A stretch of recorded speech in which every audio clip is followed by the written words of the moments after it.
The Last Jedi. Uh-huh. And so I went over to Toys R Us here in town, and Lucas was there with his friend, Mm-hmm. and I recognized them from the Force Friday for Rogue One. And I Okay. was like, well, these are the guys that were the only cool people here that night. And but Lucas had been wandering around in a Chewbacca costume. And Oh, this so is lethargic Chewy. lethargic Chewy, yeah. Yeah, that's me. There's the costume back there with the Santa stuff on it. Yeah, lethargic Oh, Chewy. awesome.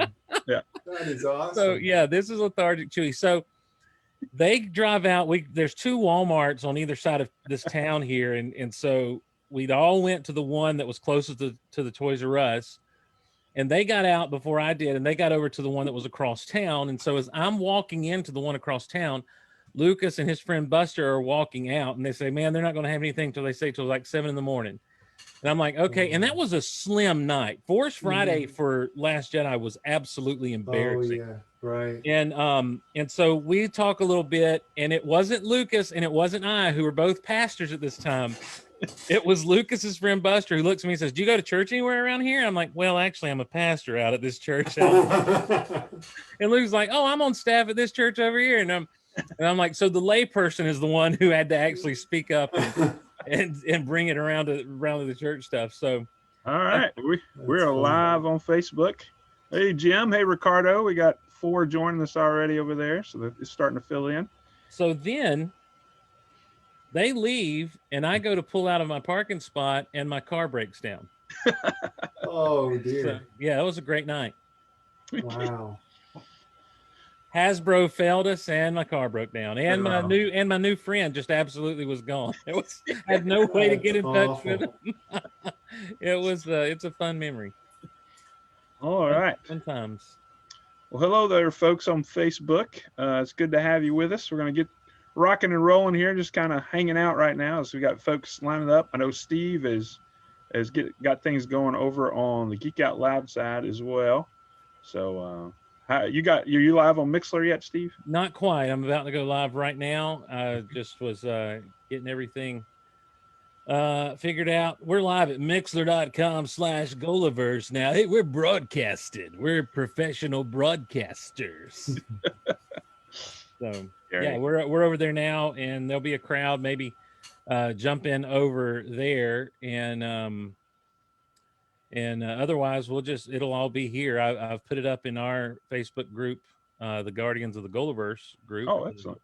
Podcast stuff. So multi venues hidden tonight. We are all, well, I'm just saying, like, I have let people know that's happening in the Cantina and on Mixler. So hopefully we'll have some people join in. Yeah. What's up, RJ? Sweet. So thanks everyone for joining up. This is going to be a good time, I think. Talking toys and books and writing, and we may even get Adam to tell a fun story that I made him tell one time on Geek Out Loud. Who knows? So, let's see here. Got to pull one more thing up. How am I coming through on that end? Oh, you're beautiful. Yeah, sounds good. Looks good. Hey, I'm a professional broadcaster. I love the whole Zoom thing. You know, I never used it till this pandemic, but it's so much smoother than Skype is. It seems to be a lot smoother, especially on your end, Adam, because you know how many times we did Patreon stuff, and it was like all it took was one gust of wind, and Adam's like, "I'm gone. I'm out." Yeah. I was afraid a lot of people were no longer asking me to appear on their podcast because of how terrible my connection always was. Well, some of us just couldn't find the time or make the time to podcast. So I'm trying to get back around in the full swing of things with that. Yeah, but you were awesome. You were awesome on Rebel Force Radio the other week. Oh, thank you. That was fun. Yeah, I loved how smoothly that went. Yeah, that's when I heard that. I'm like, I was honestly a little offended. I'm like, so Adam will have perfect internet connection for those guys, but for me, no, forget it. Yeah, Zoom's a game changer. It's really changed our collecting community and everything that we've got. We do some sales through Zoom where we're all live like this, and it's enhanced our community dramatically. Getting to know people, see their face, hear their voice. While we may never meet them face to face, we feel like we're getting to know each other a little bit better. Instead of just words on a page. Well, and what's fun is the Cantina group is very much, I say that Geek Out Loud's your safe place to geek out. The Cantina group is really your safe place to collect. Yes, that's because like it's the core group of folks that kind of got in there and started it are all of those guys are about helping each other get what they need for the most part. Like there's no one who's like, I will now rip everybody off. It's like, hey, I found this. This is what I can do for and they really look out for each other over there. So that's always nice. Yeah, we're excited what we got going on now with our toy drive for Toys for Tots. Guys are listing stuff like auction style that they're donating and people buying it, and all the funds go to Toys for Tots. So it's pretty cool. So that's nice. Yeah, got some really cool pieces up already. So, but how's it going, Steve? On your side, I'm good. If y'all are good, I'm good. I don't know that anyone's at Mixler yet. They're not. They'll get the email notifications in about an hour, like right after we're all winding down. Yeah, the people that people get notified, hey, something's live on the Mixler channel you follow, and usually around this time at night they say it's our most traffic time, so notifications are a little long. It takes a little while for the notifications to get there. It's like, shut up, you should work. But hey, Steve, have you met this guy? His name's Groku. Have you seen Groku before? Oh, Groku? Yeah. Yeah. This just in. His name's Groku. Yeah, old Groku. How do you feel? Well, you know what? Let's can I do the start the show proper on my end and then we'll get into it? You guys ready to do this? All right, here we go. Yeah. Here we go. Make sure my volume's up. Here we go. Here we go. Here we go.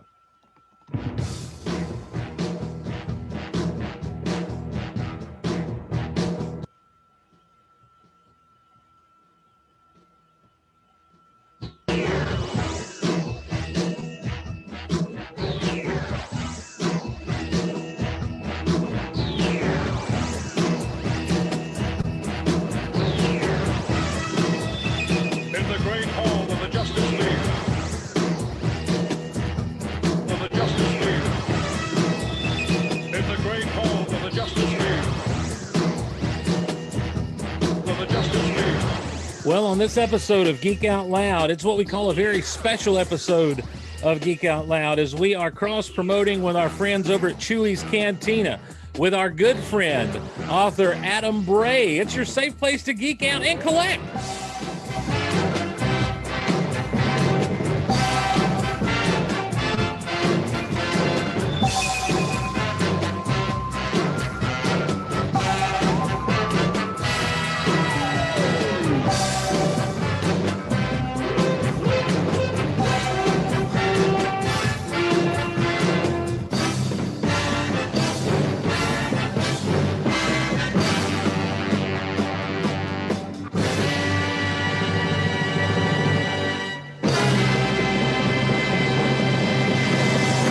Hello, everyone in Chewy's Cantina and on the podcast of Geek Out Loud. This is Steve Glosson. So glad to be along with you. And man, it really, truly is going to be a special show tonight. The only way that this could be even more special is if someone broke out a box of Pac-Man cereal and we would just go to town with it. Everyone remember Pac-Man cereal? Because I sure do. It is good to have along with us, not only over in the Cantina, my good friend and your good friend from Back to the Wax Packs, as well as the big man in the Chewy's Cantina, Lethargic Chewy himself, my friend Lucas Butler. Lucas, how's it going, buddy? Hello, friends. All is well, buddy. All is well. Excited to hang out with you guys tonight. Got a lot of fun planned. So. Indeed. And our guest of honor, if you will, is good friend of mine and good friend of the show. You know him from, if you're a Patreon supporter, you know him from Super Saturday specials with he and Erich Chernovice, and now he's been on Rebel Force Radio, and I'm just surprised we're able to get this guy. He is an author extraordinaire, world traveler, renowned, Adam Bray. Adam, how you doing, man? Hey! It's previously Fat Adam. Every pound of weight you lost, I found, sir. I absolutely did.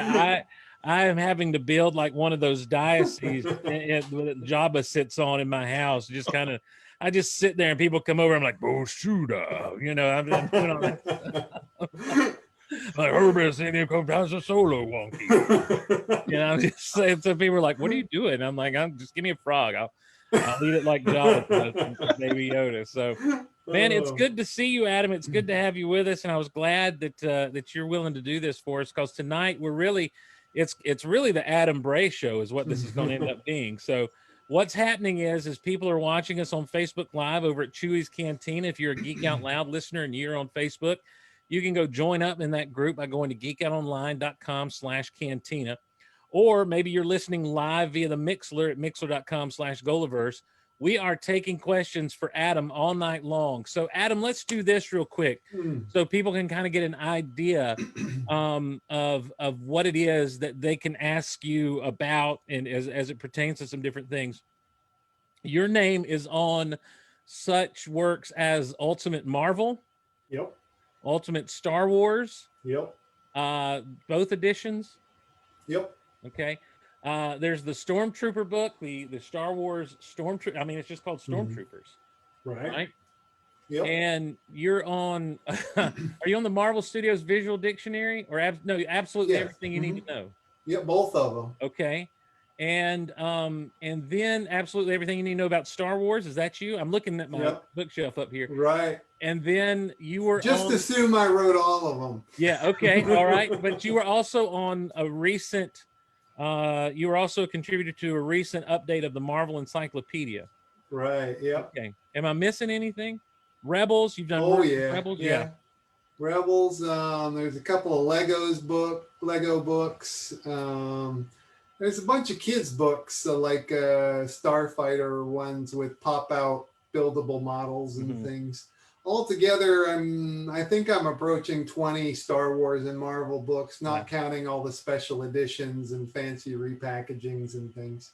And what's cool about these things is these are not works necessarily. Well, I guess they are works of fiction, but they're not works like they're not a novel. It's not Star Wars and Marvel novels. These are reference books. So these are like tomes of knowledge for people when they want to find out. I mean, literally, when you talk about absolutely everything you need to know, those books are very much geared toward a younger audience, but they're very accessible for anybody. I love the absolutely everything you need to know about Marvel. That's just a fun book, the way that one's organized and everything. But then you get into some of these other, I'm going to have to move some stuff to pull some down because I just, the look and the feel, they're coffee table sized books, but they look great on a shelf, just kind of lined up together and everything. And in the midst of doing all this, this is kind of a big deal because as much as you're writing about this stuff, you're also a fan of these things. And how did that get started? Where Star Wars, I think, am I safe to say that's one of your first geek loves is Star Wars? Yeah. Star Wars is that's in my earliest childhood memories. I saw it when I was like 3 or 4 years old. I went to a drive-in movie theater and I remember seeing A New Hope and the Jawas loading R2-D2 up in the sand crawler. The first birthday I remember was getting the Millennium Falcon and all the original action figures. So it's part of my foundation memories of being a human. Yeah. And yeah, I had a very sort of a typical childhood with Star Wars, except for the fact that in 1984, I moved up to Alaska with my family. My parents bought a school bus and drove us up there. And back then, the only way you were going to get Star Wars toys is from like the Sears Christmas catalog, or to call your grandma down in Pennsylvania and say, "Can you go to Toys R Us and look for a man?" And the Nikto and all these creatures that she had no idea what they were, and just hope that she'll find them and send them to me. I don't need another man. I don't need a man. Nikto. I hope I don't nick my toe. Yeah, it's always, as I look back, like here's to me, like nowadays perusing the toy aisles, and I know we've got multi-generational listeners here, but honestly, I look and it feels like the big toy items for kids today are like your Fortnite stuff. They like Right. it's the video games that are spinning off in the action figures and everything. And I just look at some of those things and I'm like, I wouldn't even know where to begin. And I just wonder if it had to be the same way for our parents back in the day. Yeah. Like, I don't even know where to start for this kid, and Right. so what's an aluminum falcon? Like, that's obviously something that I know that's from Robot Chicken, but that's obviously something that Seth Green heard his parents ask in the past. What's an aluminum falcon? At where? At what do you mean at? What snow speeder? You can't speed in the snow, those kinds of things. But as you've kind of come along in your fandom, I mean, good night, Star Wars has evolved. You go back to those days. We don't want to spend this. We don't want to be the nostalgia podcast necessarily, but you go back to those days of Star Wars in the 80s, in the 70s, and it was a simple time. You were going to get Kenner action figures and play sets and spaceships, and I always felt like, if someone tried to give me a knockoff Star Wars toy, like if they wanted to throw me an eraser, a pencil topper, I was like, this isn't cool. This is not cool Star Wars stuff, But nowadays I'm like, I'd love one of those things to set up on my shelf, Right. So, but during that time, so you were 3 or 4 when you saw it in the drive-thru with the original. Would that would have put you around 7, 8 or 6 or 7 for Empire? Yeah, when the Empire was 1980, so Yeah. I was 5 when Empire came Wow. out. So do I you remember that. Yeah. Yeah, that was the one. I think that's my earliest memory. I think as far as movies go, is going to see The Empire Strikes Back. Now I fell asleep because I was like 3 years old, but I do remember that. And I had, and people, listeners of this show know, I've got a old blue fishing tackle box that I carried around my Empire Strikes Back trading cards, and I would just go through them all. I would just sit there and be content to look at the pictures from the movie over and over and over again, and as well as play with the toys and that sort of thing. But Return of the Jedi is my big memory. Out of those 3, out of that original trilogy, do you have a favorite of those 3? Yeah, Return of the Jedi, definitely. Really? Yeah, it just hit me, I think, at the right age. Star Wars for me was, the aliens and the droids. That was what I cared about most. Was R2D2 and C3PO and Chewbacca, and the human characters were they were the filler in between the Cantina and the aliens and robots. And so when Return of the Jedi came out with Jabba the Hutt and his palace of aliens, it completely captivated me. And then, who wouldn't want to go live with teddy bears in tree forts in the forest? I mean, that was like my ideal I wanted to live like that for the rest of my life, was to go live with the Ewoks. Yeah, I was like, it was the late 90s. It was the internet, when everyone had access to the internet, before I realized that there were people out there who did not like Ewoks. I had no idea. Yeah. I because to me, the minute I saw them, we loved them.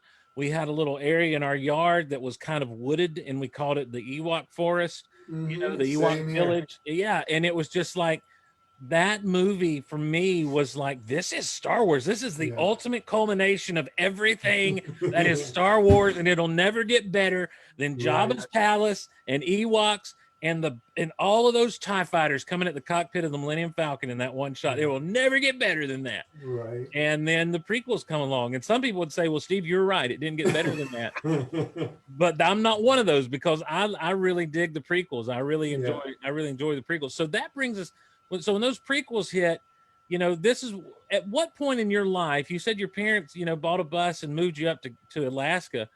But at some point in your life, you became a world traveler, because before you got into the Marvel and the Star Wars writing, Mhm. you were writing travel books. What time in history were you spanning the globe? When you were like a chubby Indiana Jones? Yeah, basically, yeah. Yeah, that was 2003. Okay. I had just seen Attack of the Clones in the U.S. Before I went over. And I'll be honest, Attack of the Clones I thought was the low point. It was the first. It was the first Star Wars movie where I was actually bored in the movie theater. Yeah. And I just felt like at the time that end battle in Geonosis, it just looked too much like a video game. It didn't. Oh, okay. All right. Yeah. And I mean, now I have more appreciation for it. I appreciate the world building in it and some of the creatures and things. It's, and who doesn't love, Christopher Lee, Count Dooku, man. I'm grateful for any movie we've got Christopher Lee in to remember him. Right. Yeah. Now that he's gone. But yeah, at the time I was like, it was kind of like an existential crisis. I Sure. didn't, how can I not like a Star Wars movie? But here it is. Yeah. So at that point, yeah, I went overseas, went to China to visit my brother who was teaching English, and just got traveling around and liked it so much. I stayed over there in Vietnam and started making travel websites for the places I lived and visited. And travel publishers started asking me to update their guidebooks. So before I knew it, I'd written about 45 books on travel in Southeast Asia and was writing for CNN and National Geographic and BBC and all these different media outlets. But all the while knowing that one of the travel publishers I wrote for was DK.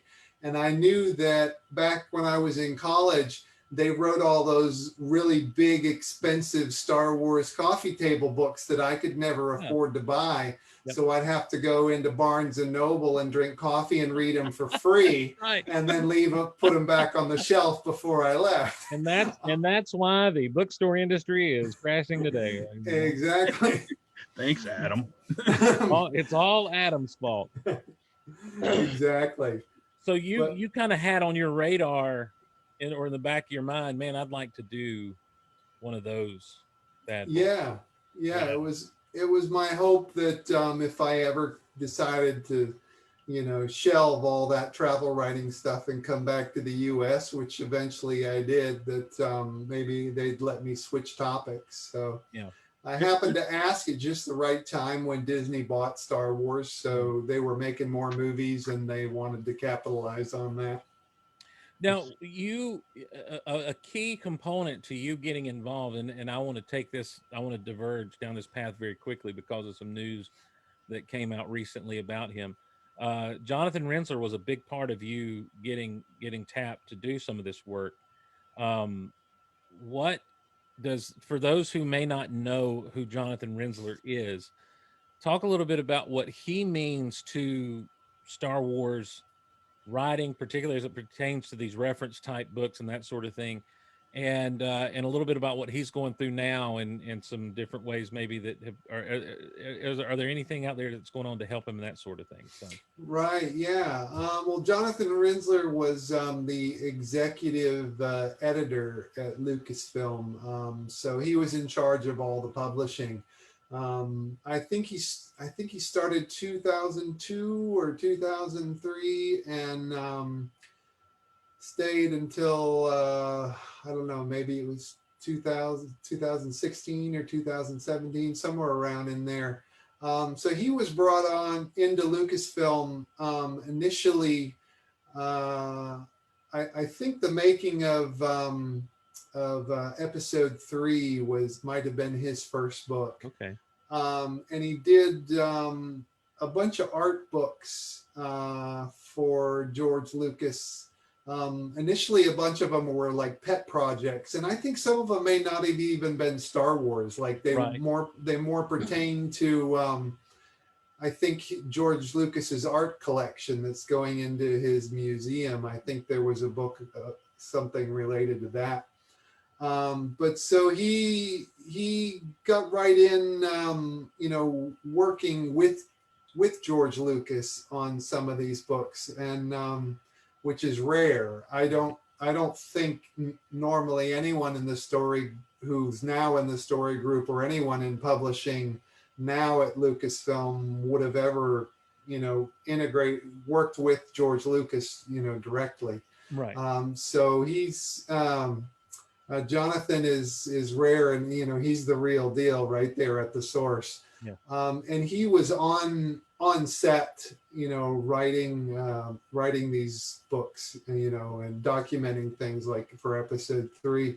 But he managed the whole publishing department. So everything that's come out of Lucasfilm, during that era, he approved, he managed in some way, whether it was, Dark Horse comics or novels or things. But he personally wrote all these great landmark making of and behind the scenes books that we all love, all the really definitive stuff that we're never going to have something better. We're never going to have something more authoritative.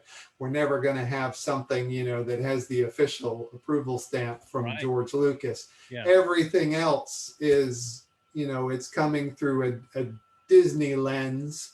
And it's coming, secondhand, third-hand information now. Right. But so he's done all the making of the original trilogy, the making of all the Indiana Jones movies. Yep, there's the making of Star Wars. Yeah, this is an achievement, is what this is. I mean, because of all of the information and the stuff that's dug out of the archives, photos, there's call sheet type stuff in here. There's pieces of the script, it is absolutely amazing. These books and the work that went into them. And like you say, he did the same for Indiana Jones. I think, did he do Alien? No. Yeah. Apes. Yeah. Since leaving the company, he's done several, one for one of those, makeup guys. I forget which one of the really big guys in the industry. Rick Baker. Rick Baker. I think there's one for Planet of the Apes. And the Apes. 2 recent ones for the Alien movies, which interestingly is now Disney. Oh yeah, that's true. So it's kind of come back full circle. But yeah, and he's done a lot of specialists behind the scenes books, which we're never going to get anything more authoritative, like the blueprints of ships and sets and things from the original trilogy, and the costumes from the originals and the prequels.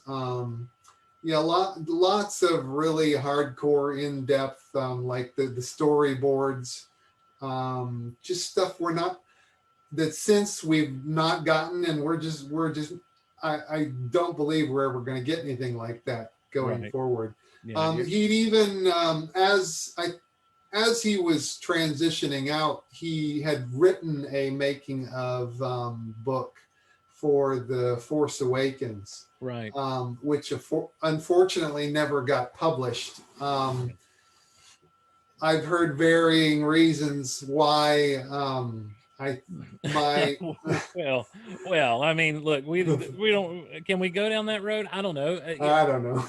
it's because of the Disney washing machine, man. They don't want to get anything out there. I mean, the worst that's been put out there was Iger in his own autobiography, where he says, "Yeah, I pretty much betrayed George Lucas." They don't want a secondhand account of that or someone. So. Iger's book was revealing. yeah. I mean, incredibly so. But Rinsler has recently kind of let the world in on some pretty bad news. Yeah, he has stage 4 pancreatic cancer. And that's the disease we just lost Alex Trebek to. Right. So it's a very tough thing. Pancreatic cancer is tough, and stage 4 cancer is tough. So he's let fans and readers know. He talked about it on his Facebook page and the blog on his website, and he does have a Caring Bridge website that's linked from there that people can go and and see how he's doing, going through chemo and whatnot. There is a link to a GoFundMe page there, but it doesn't look like it's active. They must have decided not to run that at this time. But people can keep an eye on that. And he and his wife have asked people, to buy his new book called All Up. And that's his own personal story about the U.S. space race. And it's an original kind of historical fiction.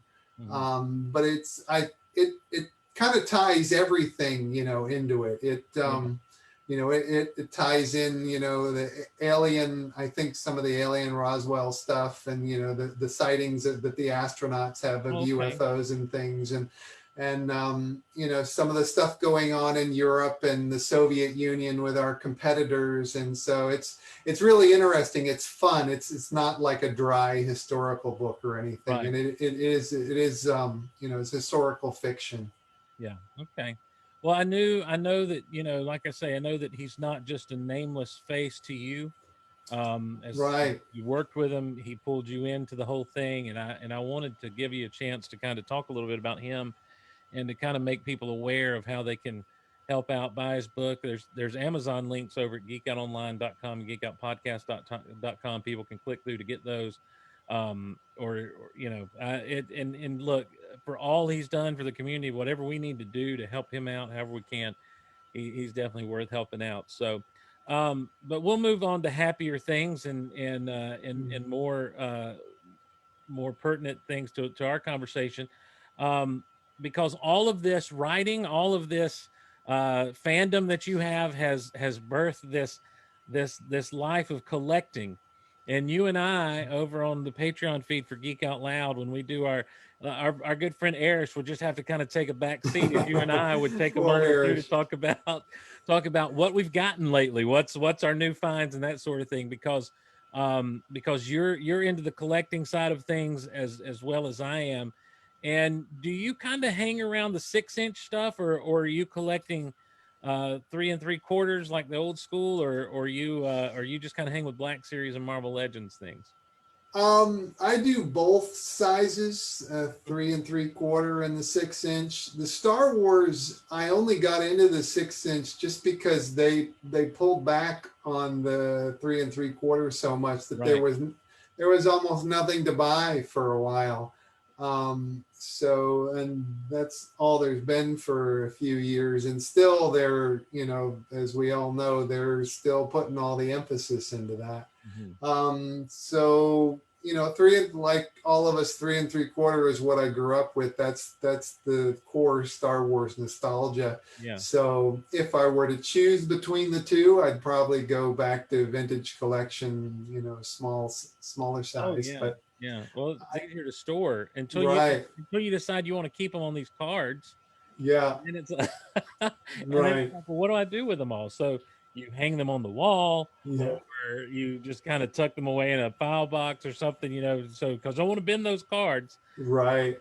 Yeah, that's well. So what we're doing here, I'm just having a conversation with Adam. Lucas, you chime in whenever you want to, buddy, and we're taking questions from people watching on Facebook Live. If you're in the Mixler chat, I'll field those questions from you. And Lucas, as you see a question, just kind of kick in with it, pal. I do have an observation as Adam was sharing your journey. We were talking about Attack of the Clones and your struggle coming to terms with it, and then you went on a world tour. Was that like a soul search because episode 2 was so bad to you, or you had to go on a walkabout? He's like, Bruce Wayne, he goes out, he goes into the Himalayas to become Batman or something. You go out into Southeast Asia to find yourself because episode 2 was so bad. Well, there is a little something to that, because one of the other things was I always wanted to work at Lucasfilm, and I started out in biology working with chimpanzees and this whole other career, and that kind of came to an end, and I got disillusioned and saw that there was nowhere to go with that, and I was poor as a pauper, and so then I wanted I tried to pursue this thing working for Lucasfilm, and I applied to almost every job they posted on their website for years and years, and even after becoming a writer still would occasionally, but I got frustrated at never getting a call back. So I thought, well, if they're not going to hire me, I'll just go off and be my own Indiana Jones over and have my own adventures in some other country. And I did. I have no qualms about saying my life was maybe more interesting than Indiana Jones was, my daily life, because I had so much fun at it, living off in the countryside in rural areas, and all my free time I'd go off in the jungle and explore temple ruins and things that weren't in any books or on any maps. So and go visit these tribes up in the mountains, and go swimming in waterfalls and stuff. So I had a pretty cool life. I wouldn't swap it for anything, honestly. So yeah, it kind of does tie into that. But while I was over there, actually it was, I had gone over there, and then I came back, and then I went back there again. And I think it was maybe as I was leaving the second time, or I don't remember, but the Clone Wars was coming out, and I didn't know anything about it. It just hit me all of a sudden. It's in the theater, and I had to go back. I was on my way overseas, so I never got to see it in the theater. So I just saw it over the internet and DVDs and stuff. Oh. But I liked what I saw with. I kind of started in the first season of Clone Wars. I didn't see the movie till later, so I know a lot of people didn't like the movie so much, but liked the series. So I started with that, and I thought, well, this is actually pretty good. This is more. This captures more of the adventure and the spirit of what I wanted in Star Wars. So I like that. So I stuck with it, and that kind of got my heart kind of back into Star Wars, was the Clone Wars. I went and saw the Clone Wars movie, and I think I was the only person in the theater that day, and was absolutely stunned. And I'm like, this can't be right. This can't be real life. And and I watched it, and I liked it. I was not against it per se, but I just knew, I'm like, wow, Star Wars has really changed. Little did I know what was coming. But the very first episode that aired on television was Ambush, and it's all very Yoda centric, where it's Yoda and the 3 clones against like the whole droid army, and Yoda has a moment with the clones, and he's like, you're all very different in the Force, and it was just like, I was like, this is everything you want Yoda to be during this time. This is everything.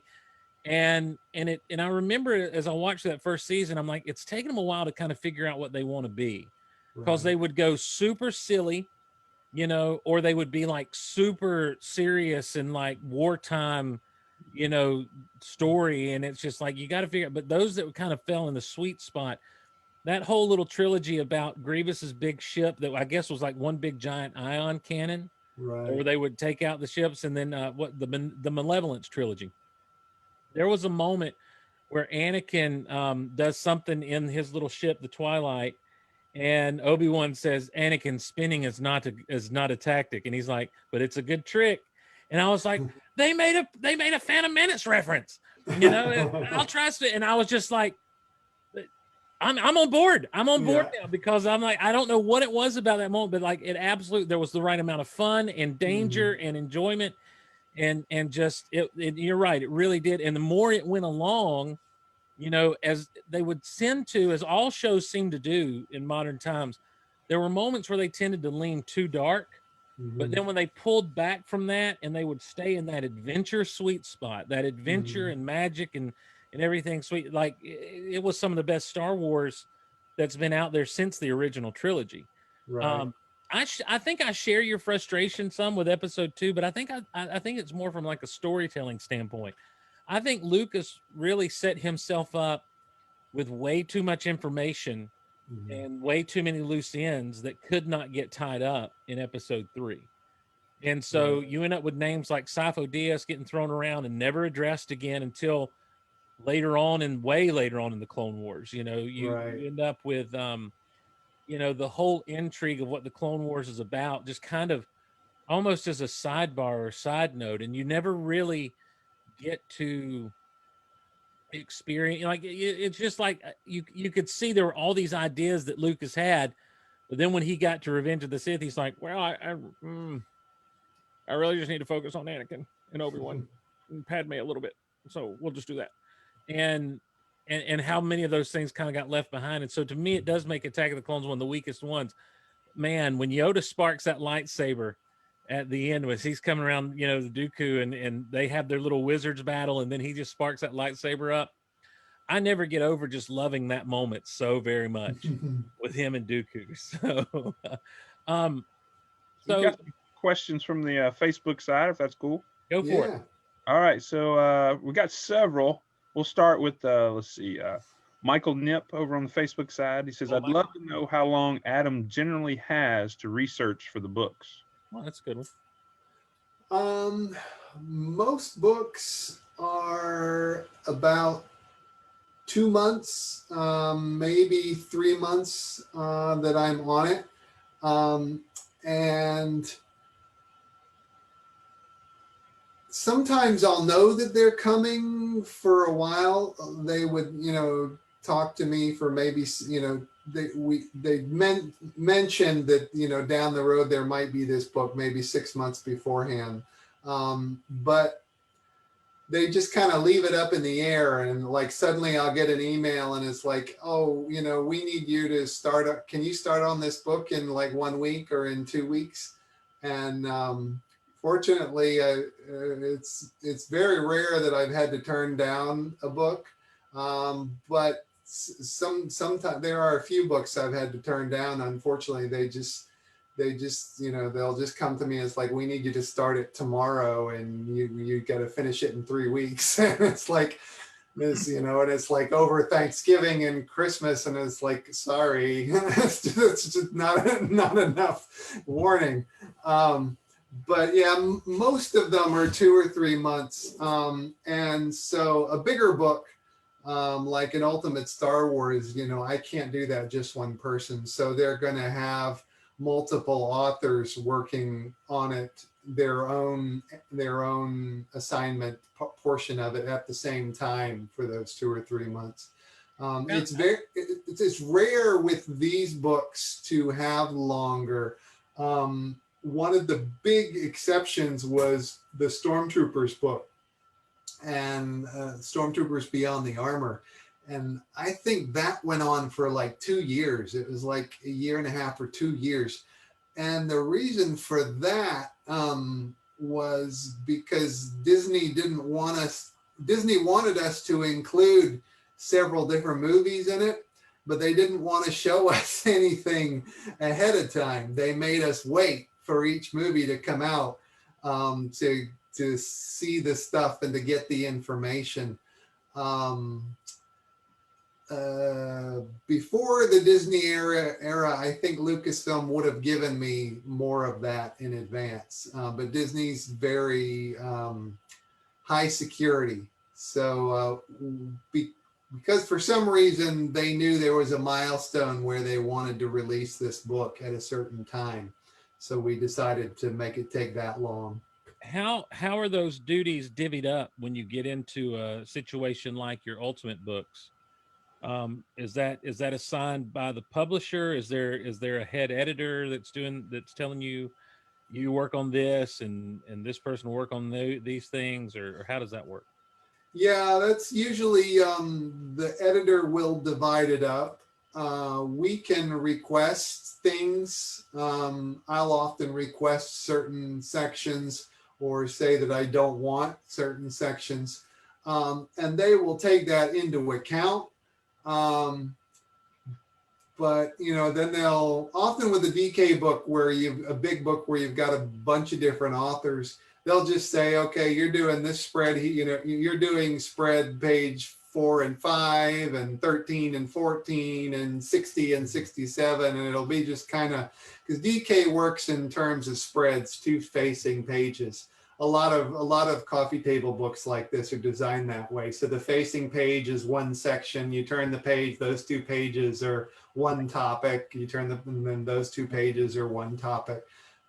So they'll divide, they'll give you a set of 2 pages and just random sets throughout the book. So that's usually how it's done. With the Stormtrooper book, though, it was more just divided.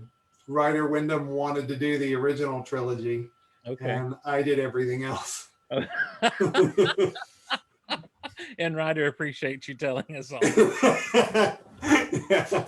And I never really thought about how much more material there was in the everything else section. So. You are, hey Adam, you are broadcasting, buddy. I don't know if you know that.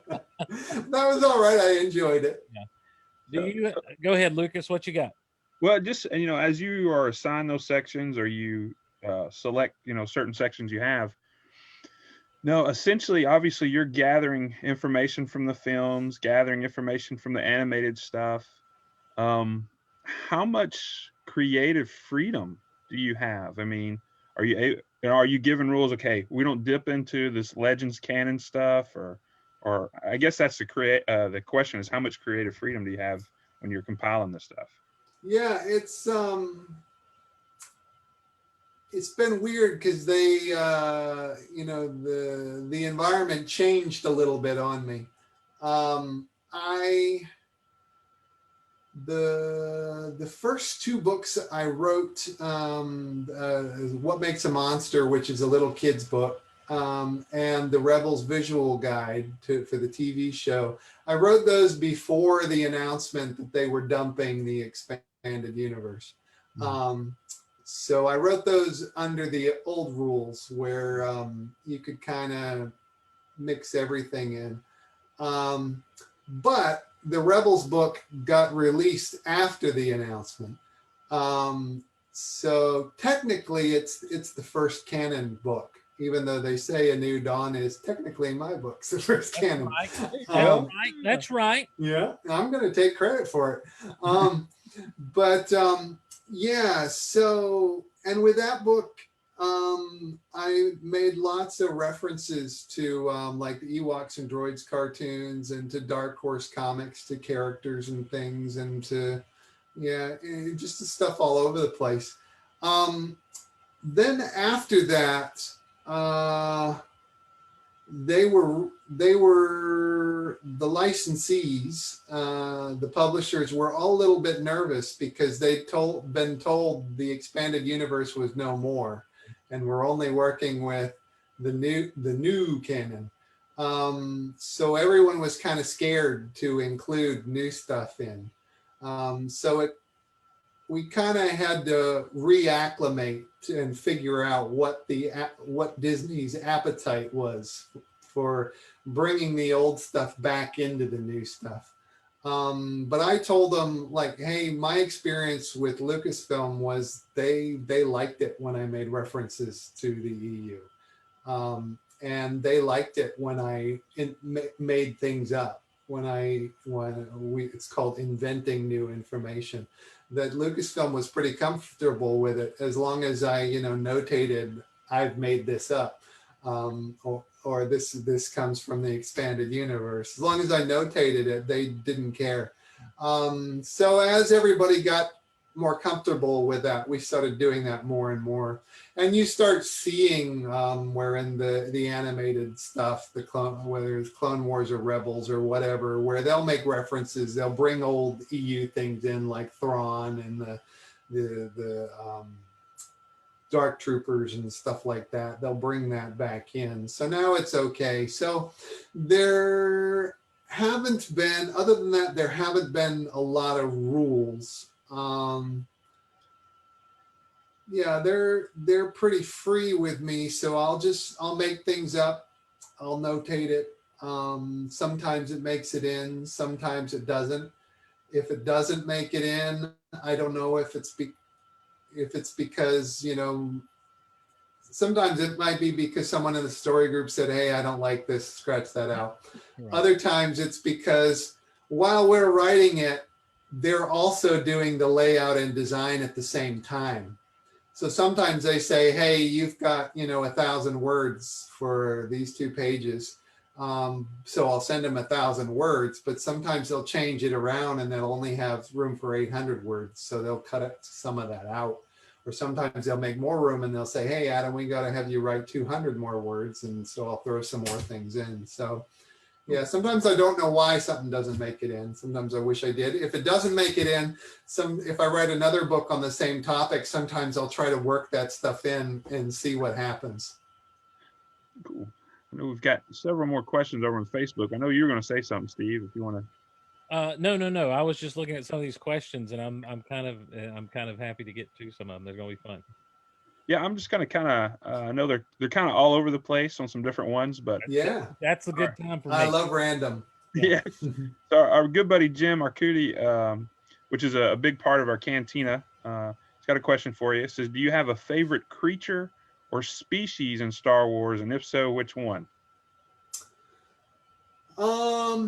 I probably have lots of them. I love the Ewoks, like I said, and of them probably Wicket. But I love those Cantina aliens, those classic ones. The original Cantina action figures, the Greedo, the Hammerhead, Walrus Man, and Snaggletooth. Anything that was in the Cantina there. So I get all excited, naturally, with the Mandalorian whenever they throw these in there. There's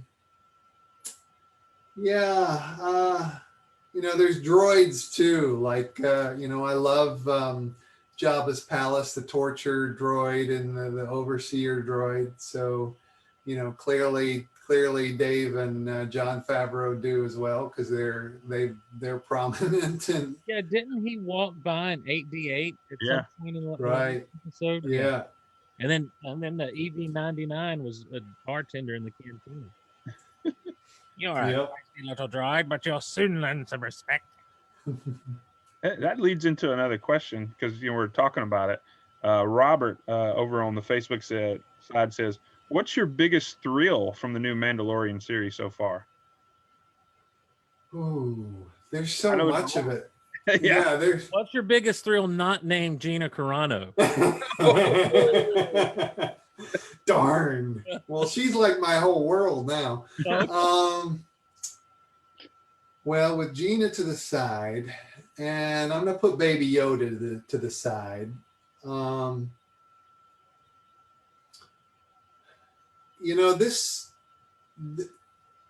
It's hard to settle on one or even 2 things. I loved the first season, but there were a couple episodes in the middle that were kind of slow. I think the slowest one for me was that one where he teams up with those other mercenaries and they go break the brother out. It was probably my least favorite. But with this season, it's like everything is perfect. It's like there's nothing I would change. Every episode gives me like a whole world that I've always wanted, a whole world of Star Wars. So it's hard to pick. One of the things coming to my head right now is just the Gina Carano episode. That scene where I love that whole episode so much, but that scene where they're escaping the base with that action, with those speeder bikes coming down the hill, and most of them crashing and exploding in torrents of fire.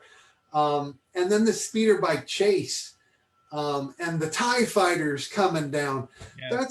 That's some of the most exciting action we've had since the original trilogy. I mean, it is, and it's so authentic. All those sounds, and some of it's original, and some of it's tweaked a little bit, but it's beautiful. The sounds of those speeders, and I love that haphazard crashing down the hill. I mean, everything in it was so perfect, right on. And then the ship spinning and Baby Yoda upside down like a roller coaster at a theme park. I mean, who didn't love that? Baby Yoda, his recognition of his name and that little noise, and his ears perk up. That was the cutest thing I've ever seen him do. Yeah. There's so much to love in this show. Yeah. It's definitely been a surprise, and just a happy surprise, because Lucas and I've talked about this off air. I've talked about this a little bit on air. Your reaction to episode 2 was my reaction to episode 7, and then an even harder reaction to episode 8. Mm-hmm. And by the time I got to episode 9, I was just so beat down that I loved it. I was Yeah. take this. This is great, and I'm such a sucker. I know they watched Endgame and said, we want to do Endgame, but with Star Wars characters. Right. So you got, no, Poe, we're all here with you. We're all here. But that moment still, when I see all those ships show up, I'm like, this is the greatest thing I've ever seen on film. But man, Mandalorian has just been such a joy for a Star Wars fan like me that just, I don't want to say I was disillusioned, but I was just kind of like, okay, I guess it's passed me by. And for them to come back around, it's been so much fun. Everything. Yeah, it was funny because Steve and I had got to know each other in the midst of his disillusionment, I guess you could say.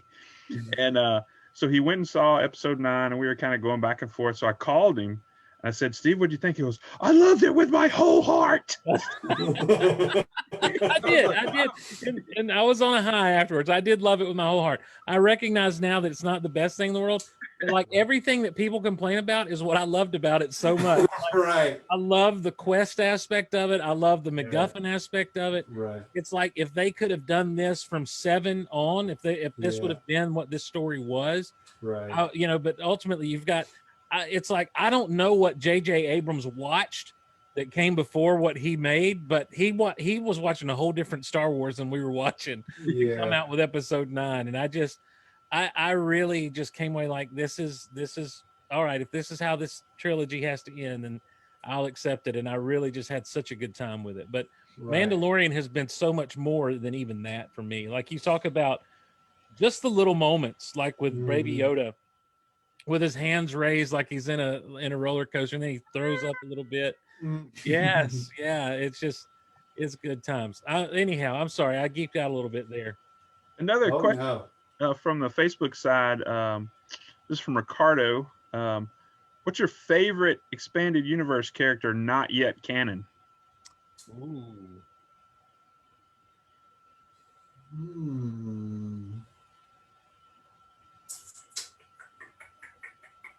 Is there one? I mean, Ricardo, he's a big fan of Mara Jade.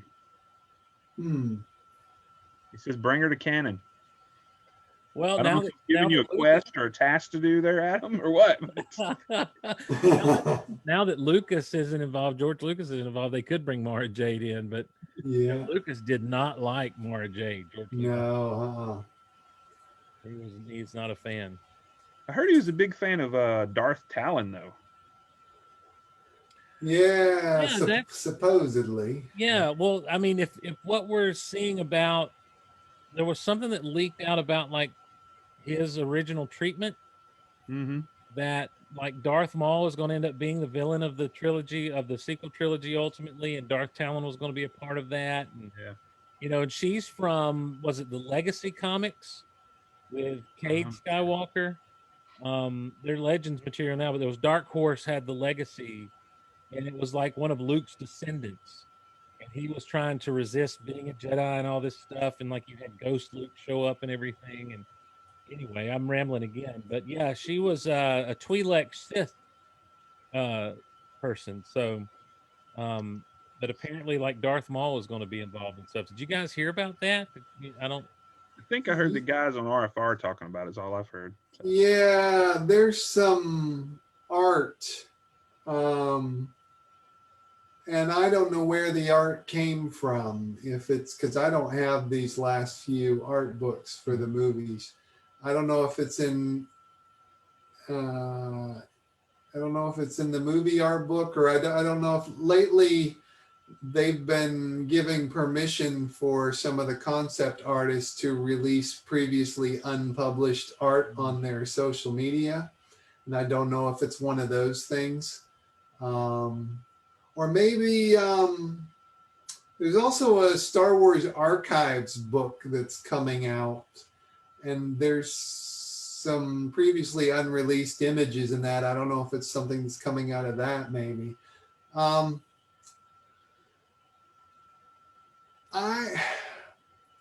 There's a lot that's been said about George Lucas's plans, Right. what he was going to do with what he wanted to do with the new trilogy. And what I found was the things that's being said officially now doesn't always match the things that were officially said just around the time of The Force Awakens coming out. Right.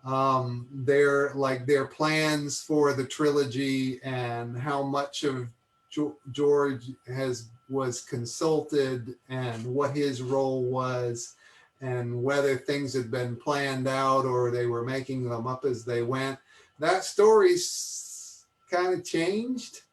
I feel like it has. Like they're not. The messaging is different now than it was 5 years ago. So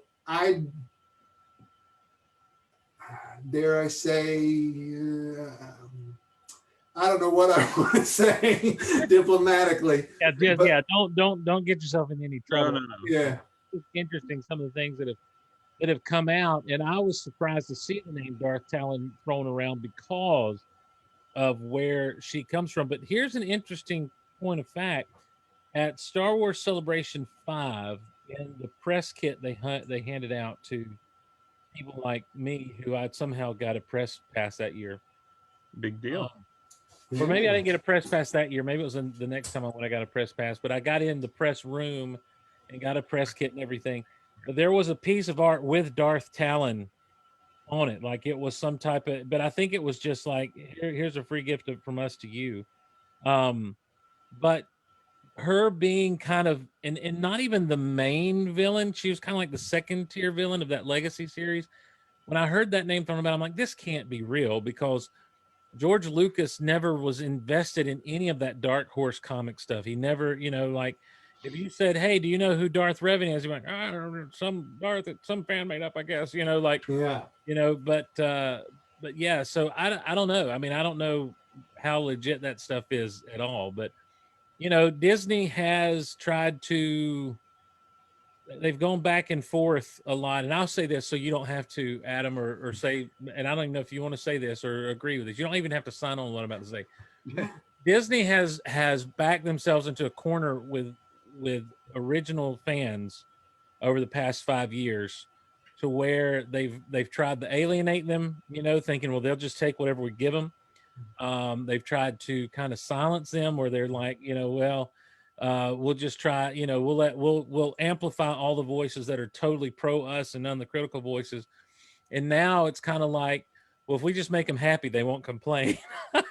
And so I think when it kind of came out that there was no overarching plan, that that they truly did just, hand from one writer director to the next, and it's one thing to say, well, that's how George Lucas did it. But George Lucas was one man writing the story. Right. He wasn't handing off. And so, like, whereas Kasdan was writing the treatment and the script for Empire Strikes Back, George Lucas had the final say. The buck stopped with him, and he wrote the entire prequel trilogy. So it's just like, I just look at that and I say, he also for all these years had this this Star Wars Bible that he had made notes in, that he went by. He had the skeletal outline. He didn't have all the information filled in. Obviously, if you look at the early treatments of the original Star Wars to what we actually got, there's a lot that's changed, and then there's a lot of things that get recycled down the road. But I don't even think they had an outline of where they were headed with the sequel trilogy. And I think that those cracks show, and I think that, and there's a lot of things that go along. I don't want to turn this into a sequel bash because I'm not trying to bash the sequels, but I do think that it was harder than they thought it would be to come away and add to the myth of Star Wars. Yeah. And do it effectively. Well, what I would add to, like you said, is exactly right. That with George Lucas, he changed his mind, and some things he made up as he went, but it was one man. It was his singular vision. And that's how you create something. Mm-hmm. If you look at Tolkien and his Middle Earth, there is a new set of books. It's republishing an old set, and I desperately want it, but I can't justify spending the money right now. It's like $130. It's this like multi-volume set that his son Christopher had compiled of the history of the making of Middle Earth, and it's thousands and thousands of pages. It's like 10 volumes, and each one is as big as the Lord of the Rings. Right. And just the history of how Tolkien changed his mind and changed things around and came up with everything. And it's got a lot of like bits and pieces of partially unfinished stories that nothing ever came of, or Christopher's since written new books that are credited to his father in the last 20 years or so. But that's how these things are done. So yeah, of course, George changed his mind, but he was one man, his vision. With the new trilogy, as it stands now, you've got two men and two men's vision. It was going to be three men and three men's vision, but we ended up with two. Well, and the problem is they're distinctly different visions. Yeah, they are different, and you can clearly see JJ was going in one direction, and Rian was like, "Well, I want to go a different direction," so he change things. And JJ, when he got it, he's like, well, now that I've got it back, I want to go back. So it's clearly it's I mean, like, and that's where, to go back to something we were talking about earlier, that's where I really want these stories told in the same way, with the same detail that we have the making of Star Wars and Empire and Jedi. I think that there is a fascinating story to be told behind the scenes, the warts and all of the making of this sequel trilogy. And I think that I think for some people it would shed light and give them understanding and make them more sympathetic. For others, it would shed some light and give them a more realistic view and help them understand where some original fans are coming from, so that they would find that common ground. Because I think that in trying to put makeup on it and make it a pretty princess situation, that Disney is missing a really golden opportunity just to say, here's what happened, everybody, enjoy, and let us see it, and then let the fans just break it down. Because that's what, listen, since the original Star Wars, that's what they've been doing. They've been devouring behind the scenes. Like, I'm not a fan. We've been devouring the behind the scenes stuff. I mean, from the get-go, we wanted, like, no one knew about concept art and storyboards and all this other stuff until Star Wars came along, and people just wanted to know, how do they do that? What are the, and so Star Wars really is that door opener for a lot of people that wanted to get into cinema, wanted to get into this, wanted to write books, want to do all kinds of things. And it's really, I think that they're missing an opportunity to tell an intriguing story, and they can still put their spin on it, but I think they should just show as many warts and all as they can, and just be honest with folks. Because when you have the original creator sitting back and saying things like George Lucas said early on, obviously there was some unhappiness there. But anyhow, that's again, I've gotten way off. That's what I do on Geek Out Loud, and that's why Lucas should never let me on his channel. All right, we got another question. This one's from Michael Nip again. It says, if Lucasfilm were to ask you to write a story for a certain point of view, Return of the Jedi. We know we've had the other two, which have been good. What character would you want to write about, and why?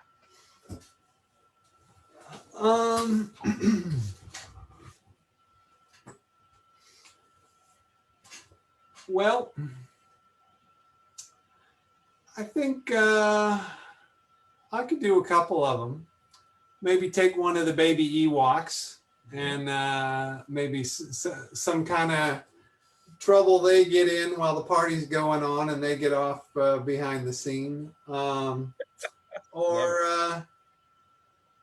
I'd love to do a story on Jabba the Hutt when the camera's not on him, you know, like what does he do when he's got, you know, a throne room full of guests and he's got to pee or something, you know?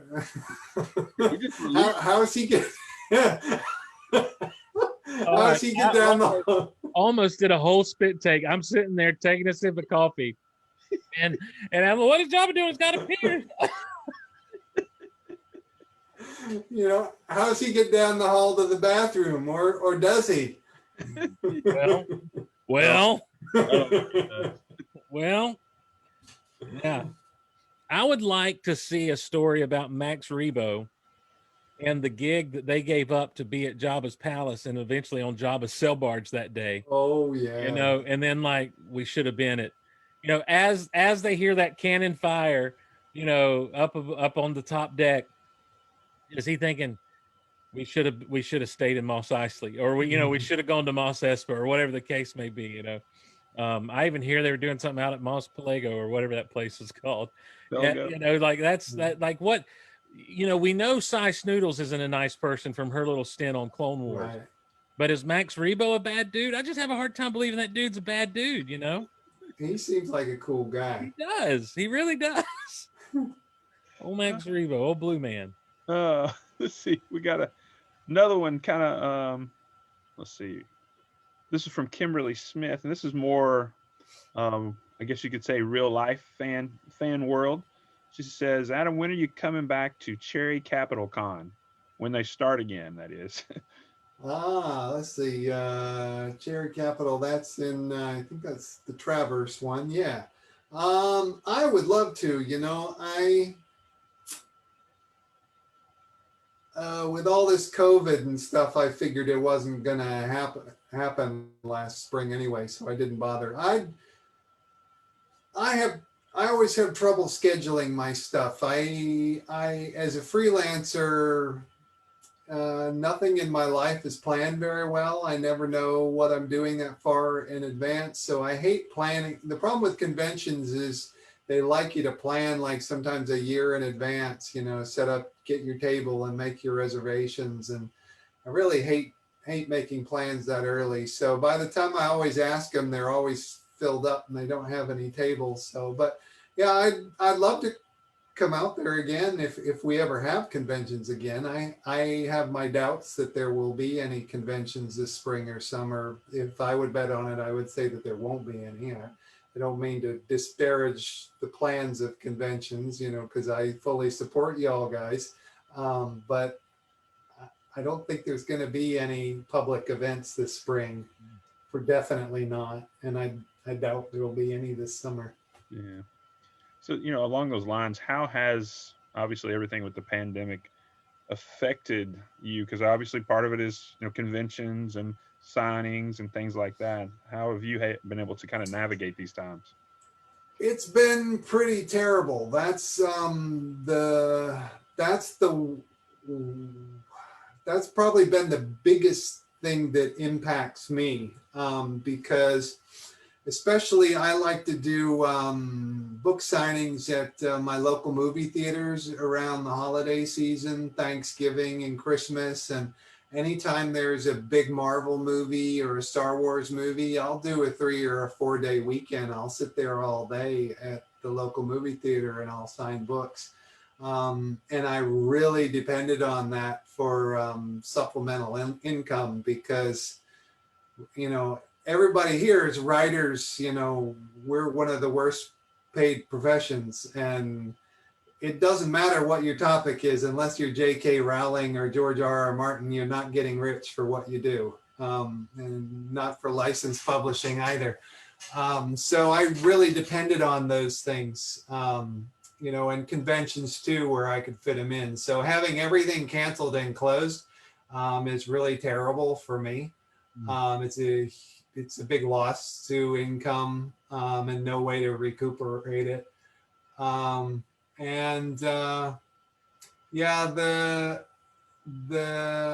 on the writing book side too, it's a problem because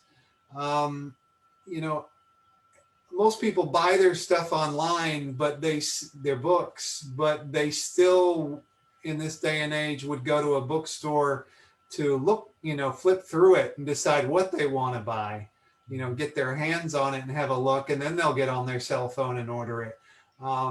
But it's still fed by going to a bookstore. It's still fed by impulses in that way, even if it's indirectly or an extra step. And so by having all the bookstores closed for several months and then scaring everybody so they're too afraid to go to a bookstore, that really hurts because it hurts book sales, which isn't such a direct hit to me. But if the books aren't selling, then they're not going to print more books. They're going to slow down the printing. And then that's where I get hurt, is I'm not going to get hired to write as many new books because the publishers are afraid in this next season that they might not have a good way to sell them. So it's a big hit to me, and I would presume so other writers and probably other artists, all those artists in the artist alleys at conventions. This has to be terrible for them. For comic books too, I know, I in the past I've had subscriptions. I don't have subscriptions to anything right now this year, but I know they canceled or postponed a lot of comic books earlier this year, just stopped publishing for several weeks or months or whatever. So that's going to hit all of them too. So the best way people can help me is to order books directly from me, signed copies. That's a good way. They can contact me over social media. That's the only real way I have around this. Yeah, well, and I know we had communicated a little bit about the books you had available. So what we'll probably do after we get done here tonight, and those that are listening and watching, we'll have that list available on a post in the Cantina. Obviously tag you in that, and that way they can message you directly to get those. Thank you. A lot of guys have expressed interest in that. Well, thank you. Yeah, that helps. And I can't, in all seriousness, I can't commend enough to everyone that some of these books, they're very thorough. They're very fun reads. And they're the kind of read where you don't have to sit down and go straight through. Like you can just open them up and there's generally something of interest to read. Like if you just, are sitting somewhere for a few minutes, and you got, a few minutes just to thumb through. It's those types of books. Or if you want to sit and pore over every page and every word, they're good for that too. It's good information. It's fun information. I know from time to time on the podcast, I will pull down one of these books and be like, a reading from Ultimate Star Wars, a new edition. I'll just open up to a random page and read, some random fact about someone or something. So it's always good when he's got the action figure there too, though. Yeah. So he'll have the action figure on camera, and then he'll come back to himself with a dramatic reading. Oh, that's true. Yeah, I did use really the Marvel Encyclopedia to talk about Union Jack. Oh yeah, that was an awesome moment on the YouTube feed. So and now you've got me wanting to play with toys. Oh, here we go. Yeah, this is the Marvel Legends Beetle. He was in the Vulture wave for the big rig for the Marvel Cinematic Universe Vulture. Mm-hmm. So, Jim Arcudi over on the Facebook side said he loved the books he got from you. I know y'all did some trading for that Cad Bane. Yeah, he hooked me up with Cad Bane and Toto 360, so that was awesome. Yeah, I loved it. I'm happy to do those kind of trades too. Hey, I really could use the supplemental income here, but if you want to trade toys, I'm all in. Yeah. Those exclusives are hard to get. Those the ones that were meant for conventions. Yep. Yeah. They sell out in seconds. Well, What? even if we actually had a convention we were going to, there these days they're hard. Adam, I Right. remember at Star Wars Celebration, I think at both 5 and 6 down in Orlando. I walked right up to the Hasbro booth, and on like the third day, and was able to get in. I mean, there wasn't a long line; it wasn't crazy. Snag the exclusives for that weekend and whatever else I wanted, just like that, you know. And then the next year, literally, the next year or so, it was like impossible. At the various What's the cons. years on those, Steve? What happened between those 2 years? Well, I'll tell you what happened. Celebration 6 was 2015, I Okay. believe. No. I'm sorry, 2012. When was the sale announced? That was October 2012. The sale to Disney was announced, right? Let me double check, because it was earlier that year that that Celebration 6 happened, because it was at that celebration. Yeah, so it was 2012, and October 30th, 2012, it got announced to the public. That celebration was earlier that year, and that celebration, Mark Hamill was there, Carrie Fisher was there, like literally everybody but Harrison Ford was there. And there were the rumors that they even talked about, like, Mark's like, yeah, we went and had lunch with George. It was a great time, you know. And so I started. There was a big announcement that was supposed to be made at the closing ceremonies of Star Wars Celebration 6. And we're standing in line, and I went on record with friends, and I did this all weekend long. I'm like, well, you know what's going to happen at the closing ceremonies. George is going to you keep going. I got to run to the little boys' room. I'll be right back. All right, Jabba, you do that. I kept telling people, George is going to come out on stage at the closing ceremonies, and he's going to say 7, 8, 9, and he's going to drop the mic and walk away. And the whole place is just going to go nuts. They're just going to erupt. Well, they showed that year. They showed 3D footage from Attack of the Clones and Revenge of the Sith, because this was when they were going to release the entire saga in 3D in theaters. 2 and 3 are done. I know they were working on 4 and 5 and 6, but anyhow, they had footage from 2 and 3. Looked wonderful. It looked incredible. And everyone's cool. And then their big announcement was, we're going to Germany for Star Wars Celebration Europe. That was the big announcement. And everyone was kind of let down.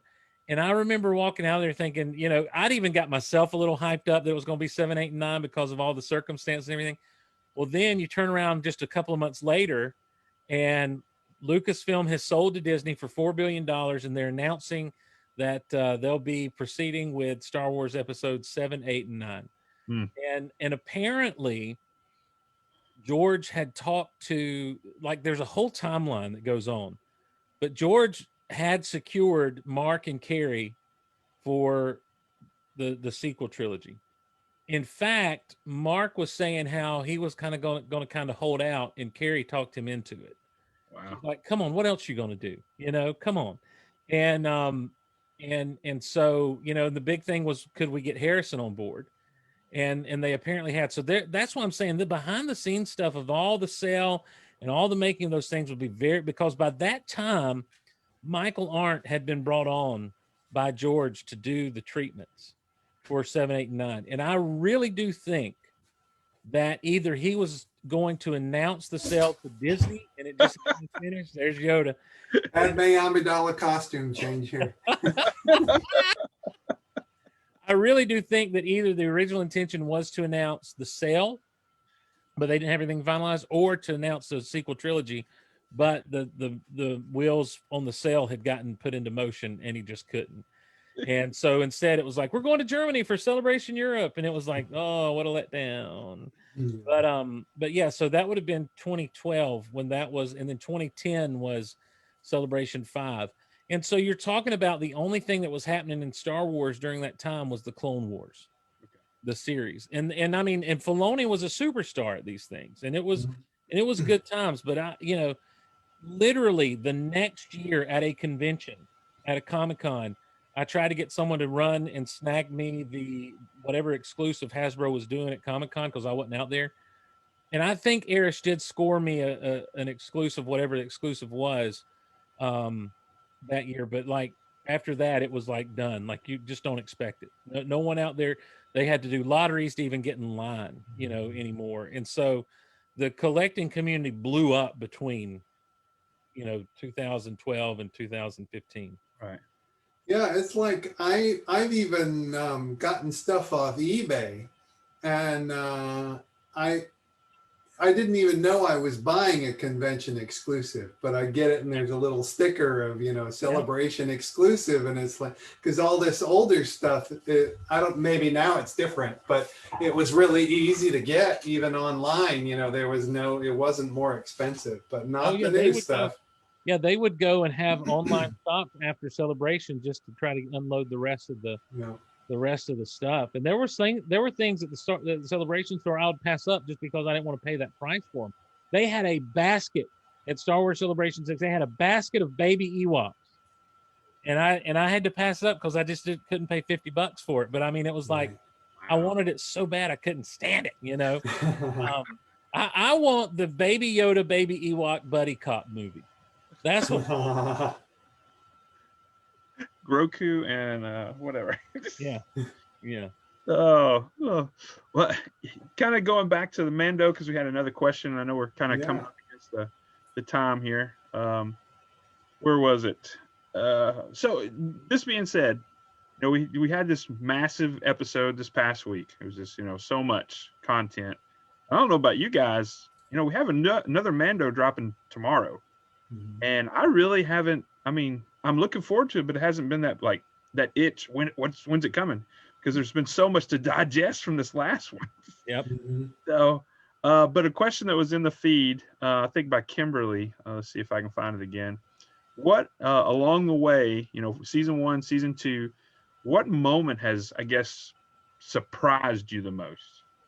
Where you saw it and you're just like, did that just happen? I cannot believe that in The Mandalorian. What about it?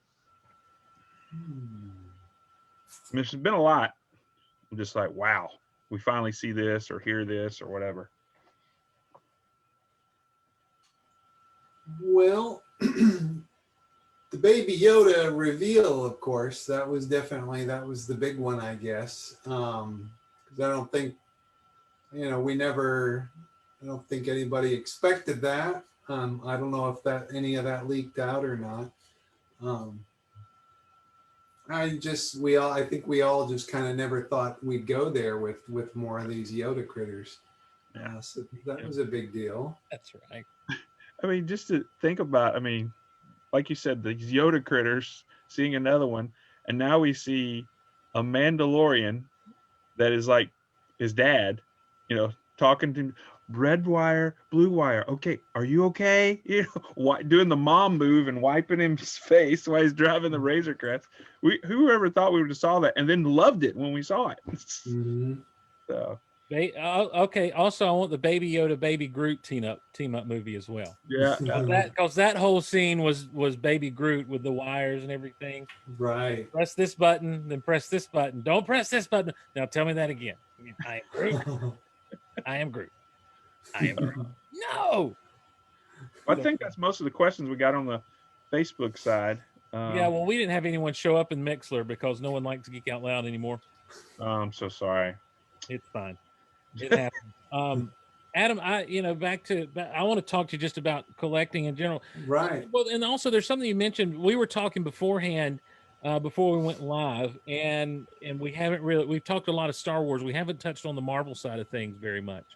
A lot of your writing pertained, especially early on, like you knew Marvel more from the movies at that point. So a lot of the research you did, you talked about like Kane, for example. You never really read comics with him in it, but you know him because of the research you had to do to write his entry in the encyclopedia and everything. But then you confessed something before we got going, that your goal, or you're kind of a completionist when it comes to versions of Spiderman, Marvel Legends figures, and have you got a pretty much complete run right now? Where are you standing with that?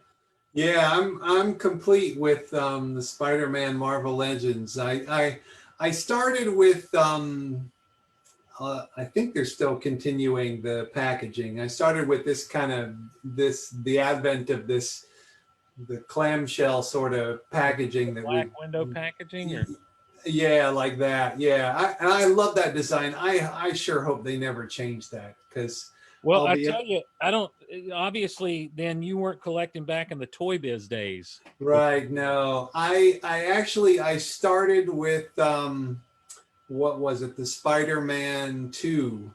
I think that Spider-Man 2 and the first Guardians of the Galaxy and Winter Soldier figures, they all came out about the same time. I think they were the first ones in these packaging. So that's where I started. I don't have any of the prior stuff. Well, this is what they used to come in the Toy Biz days. Ah, This is yeah. an Abomination figure, but like, you can't tell it really, I guess. But these things here are all, it's sealed. It's one big plastic clamshell sealed. And like, Gotcha. to get into these things, it took you had to get like a acetylene torch and like, cut through and stuff. They were so frustrating to get into. But back in the Toy Biz days, and then Hasbro had some very weird packaging for a while there. But I'm like you, I like this black packaging, especially now that they've got like this great art on the side here. The comic book art and everything. I love how they've done that with the Star Wars Black Series now too. Yes, yeah, the Star Wars Black Series, they've done that way too. Do you have a favorite version of the Spider-Man stuff that you've picked up? I really like the basic classic ones, like the pizza Spider-Man, the first one they came out with. It's hard to improve on that. It's kind of a lankier, scrawnier version, right. but it's really good. And they've done a new one with a new model with this retro on the retro card. Right. And that one's really good too, but he's got a different build to his body. He's a little heavier set. I didn't realize that.